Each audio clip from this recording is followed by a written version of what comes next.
6:36 on Nashville's Morning News on Super Talk 99.7 WTN. Appreciate you joining us. And Stephen Bucci is on the Newsmaker Hotline.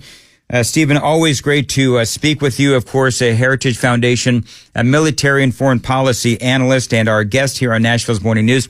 I'm sure that, I don't know, you may have heard, may not have heard, Stephen, but the president had something to say about both not only Iran, but also Israel and the latest developments here. And this is what the president said. And for folks that are just joining us, we'll catch you up. But this is what the president said moments ago.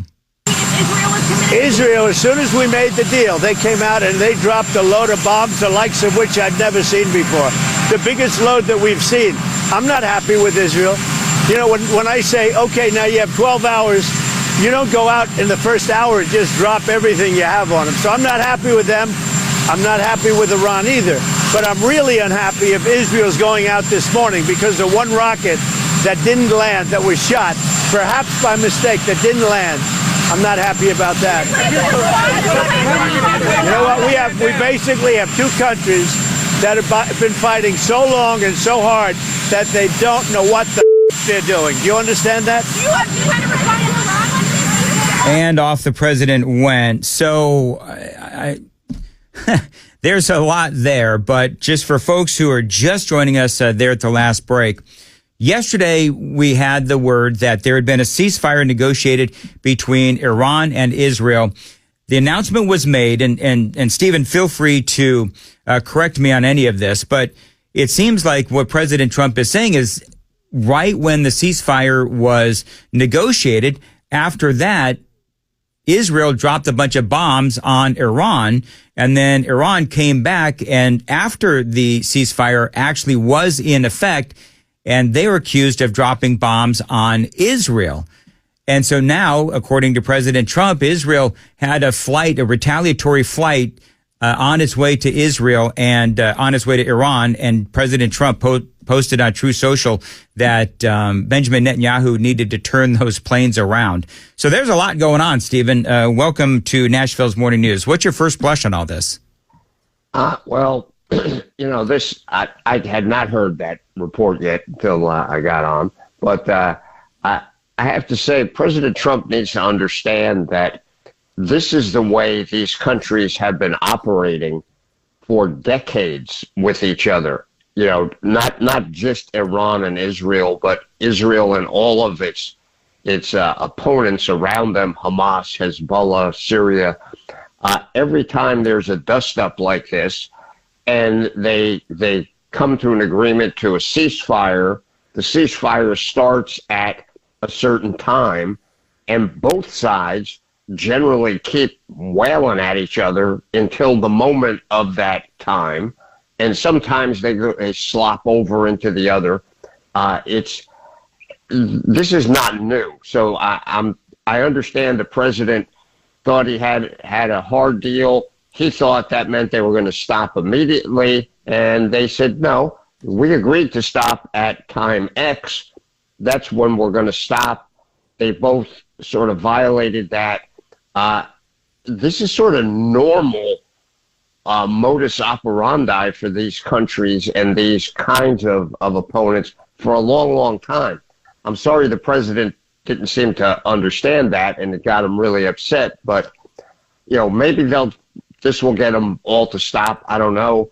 But, yeah, I understand the president getting upset. He doesn't like people surprising him with things. But, frankly, this should not have been a surprise to him. This is the way they do ceasefires in the Middle East. Isn't there, like Stephen Bucci joining us, isn't there like a gray area around these ceasefires where it's like, okay, so it's supposed to start at, I don't know, whatever, midnight on a particular day, but, there's always some sort of, little fighting does continue as time goes on. But, I mean, yeah, there's some gray area with these things, right? Yeah, it's not as precise a function as, everybody would like it to be. There's always, subordinates down the chain of command who may do something at a tactical level that, well, there's our opponents right over there. Let's take one more shot at them well, no, we're 15 minutes over the line. Go ahead and take them out. They do that. Both sides do that. Yeah. And hopefully President Trump's ire is just to make a point to him. Look, guys, I'm the one moderating this deal for you. I expect a little more discipline and a little more precision when you sit down with me than maybe you're used to. I hope he's not really over the top and get out. He's on a great track right now up to this point. He shouldn't let his anger over something that he probably should have anticipated these guys doing to derail his efforts, because the efforts have been pretty impressive so far. Took out the nuclear program and got both sides to the table. I think the Israelis want to stop. They want this to be over, but they don't want to have to renew this, 6 months from now when Iran has taken a breather and rebuilt some stuff and now they're a threat again. So they want to finish it, something that, frankly, he's been sort of encouraging him to do in Gaza and other places. But, again, this one he's got his personal thumbprint on, and I think he anticipated it would go more precisely than the facts on the ground are going to let that happen. Yeah, it's interesting. We were talking about this earlier in the broadcast about this gray area and how there are these skirmishes that happen oftentimes around these ceasefire deals. And so now I don't know if it's a situation where Israel's got to have, the last, like when you get in a fight with somebody, you've got to have the last word. Well, is it the kind of thing where these countries have to have the last bomb? I hope not. Yeah. I think hopefully both sides will now go, okay, we're trying to use the good offices of this guy. We really don't want to tick him off that much because President Trump is harder to deal with when he's mad about something. And people should understand that. And hopefully now both sides will say, okay, well, we're over the time now. Let's stop. Let's go ahead and see what we can do. Remember, these ceasefires are supposed to then allow the two sides to start working things out when they're not shooting at each other. Yes. So it's the ceasefire beginning is sort of not an end point. It's actually a beginning of the negotiation. And both sides need to understand that, fiddling around at the edges and trying to get one more, it's like being the two brothers in the back seat of the car where, one wants to get one more elbow jab into his brother before the dad really notices. That needs to stop. Yep. No, you're absolutely right. Stephen Bucci joining us. All right, Stephen, coming up, I'm going to ask you about this ceasefire and ultimately, can we trust Iran if this ceasefire ultimately ends up into some sort of a peace deal?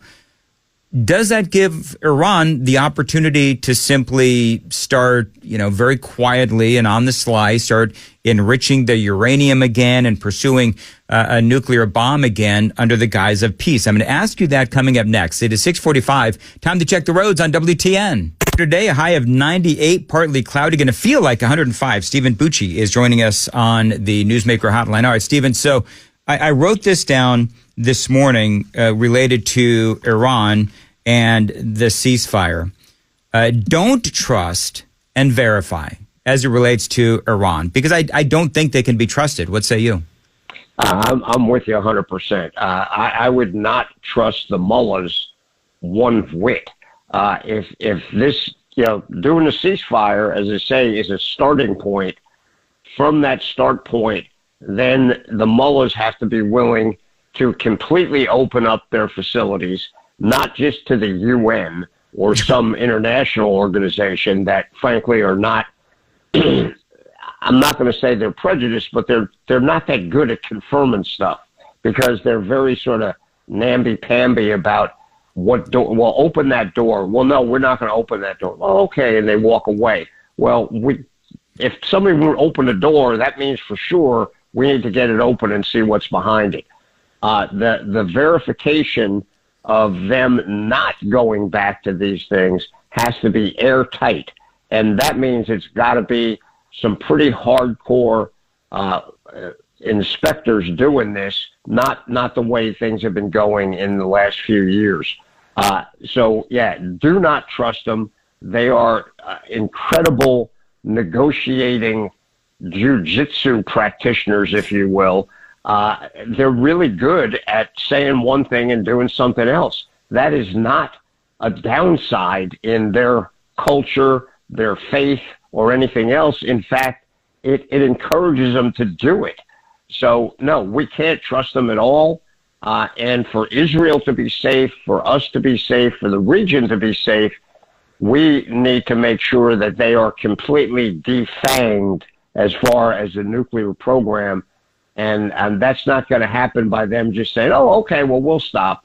And they can say that all they want, and nobody should trust them at all. I know that Stephen Bucci joining us from the Heritage Foundation, I know that CNN has reported maybe there might be some remnants of their nuclear program left. I've not spoken to you since Trump was able to take out their nuclear program through that, what many people are saying was an incredible military strike. You're a military guy. Tell me what your thoughts are on how President Trump and our military took out those nuclear sites. What are your thoughts? Well, it was pretty incredible. You know, cutting edge technology we have not used with these particular devices in operational mode. We've done it in testing, but not against a target like this. These are pretty formidable targets to take out because they were over 300 feet under the ground with bedrock and reinforcement and everything between them and the surface. It appears that the devices have done exactly what they are supposed to do very effectively. But frankly, doing bomb damage assessment on a facility like that, it's not that easy. It's not like, okay, there's a building on the surface, now the building is a pile of rubble. Okay, we have pretty good certainty that it's completely destroyed. We don't know what's happened under the ground. We're doing testing of the air to see if there's any radioactivity that's gotten out.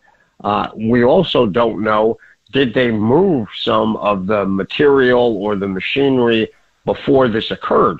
I mean, the Iranians knew for a long time eventually we were going to target these things. They thought they could, use their bravado and their hand-wringing and other negotiating techniques to hold us off. And finally, President Trump said, nope, take them out. We are going to be dependent on Israeli human intelligence to really get more than just the pictures and satellite images and the sensors that we have out there. When we get that human intelligence calculation part, we'll know with a little more certainty. But until, someone allows us to go poke around in that rubble, we won't know for sure if we've gotten everything or not. So that's going to be a continued effort to make that determination. And if the determination is, no, we haven't gotten it all, then you may see more operations going forward. One of the things President Trump has posted this to Truth Social, Iran will never rebuild their nuclear facilities. And Stephen Bucci, that was in all caps. So we know that the president means it. I've got about a minute and a half left. You've spoken about the mullahs and folks in charge there in Iran. I guess the question is, there's big debate amongst conservatives about regime change. How big of a deal is it if they are completely defanged of, their military apparatus, their nuclear apparatus? Does it matter if the mullahs that you refer to stay in charge, air quoting, in charge of Iran? I think that is at best a suboptimal outcome.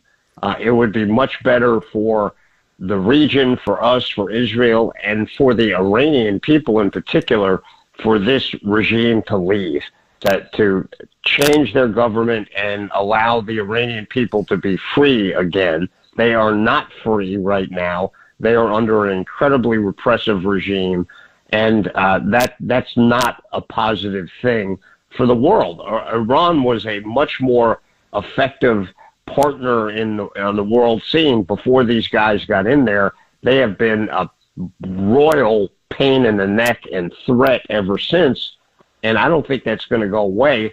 if they're still in charge, they will continue to oppress their people. They'll continue to encourage other people to do terrorism. They'll try and rebuild what Israel has destroyed in their whole system, not just on the ground inside their country.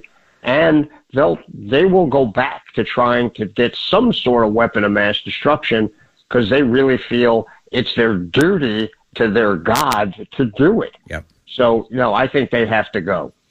30 seconds. Do you see a scenario where they will just say, you know what, we're going to cut bait, we're out? I mean, apparently the Khamenei there, he is hiding in an underground bunker somewhere. Do you see a situation where they would say, okay, let us live and we'll leave? Potentially. I think this outcome has to be resolved by the Iranian people. They need to rise up and throw these folks out. Where they go, that's a call for the Iranian people, whether they go to prison, whether they get executed, or whether they let them leave the country with whatever Swiss bank accounts they've set up. But I don't think they should stay there. I don't think it's America's job to take them out, to be honest with you. I think it's the Iranian people's job to do that. But we'll see where it goes. I just can't see them ever being legitimate partners in peace. I don't think it's in them. All right, great analysis as always, Stephen Bucci. Thank you very much, and we'll look forward to speaking to you again soon. It is 6:53 on Nashville's Morning News on Super Talk 99.7. Joan Jones is in the WTN newsroom. Joan, we got to keep an eye on Trump's True Social, man. He is thumbing away. Yeah, and that's what I've got coming up here in the news. There is another True Social post from President Trump just moments ago. We'll tell you what he had to say about Israel responding to Iran this morning. Those stories and more coming up here at 7 o'clock on Super Talk 99.7 WTN.